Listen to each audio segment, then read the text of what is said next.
Dans un village de l'Est cubain, un petit groupe maintient la flamme du castrisme des premiers jours. Il y a 50 ans, ces retraités alors à peine sortis de l'adolescence avaient été recrutés par Fidel Castro pour chanter les louanges de la révolution. Une mission qu'ils n'ont jamais abandonnée.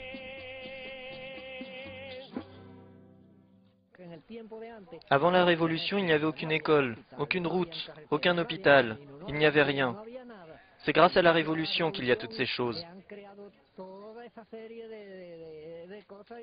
Et quand on leur demande s'ils accepteraient le multipartisme, Non, non, non, non. Et vous savez pourquoi? Eh bien, c'est parce que ça risque de créer des problèmes. Ce sont les riches qui vont en profiter.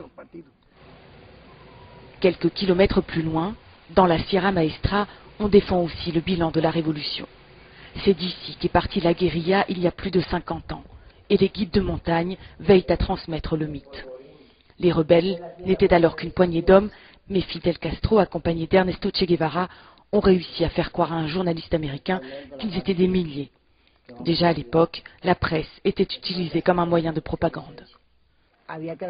Nous avons donné l'impression que nous étions forts. Vous ne pouvez jamais donner l'image de quelqu'un de faible, jamais triompher, seulement être fort et intelligent.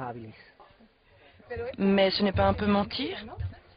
Non, c'est pas un mensonge, c'est une tactique. Si aujourd'hui nous avons eu 50 ans de révolution, c'est parce que nous avons utilisé tous les moyens possibles pour triompher, gagner, résister et arriver où nous en sommes. Même des mensonges stratégiques? Ce ne sont pas des mensonges, ce sont plus des vérités stratégiques. Ces dites vérités stratégiques ont détourné beaucoup de Cubains de la politique, surtout les jeunes. Et s'ils reconnaissent les avantages d'un système qui garantit la gratuité de l'éducation et de la santé, beaucoup veulent quitter le pays, mais ne l'avouent que quand on les filme à leur insu. Je veux partir pour avoir une meilleure qualité de vie, avoir plus de choses à faire. On n'est pas matérialiste, mais ailleurs ils vivent mieux qu'ici. Ils vivent mieux. Ici, tu peux travailler toute ta vie et ne pas pouvoir t'offrir de quoi vivre. Moi, je travaille depuis l'âge de 12 ans et je n'ai rien. Lassés par 50 ans de révolution, de nombreux Cubains se demandent comment effacer peu à peu les traces du castrisme.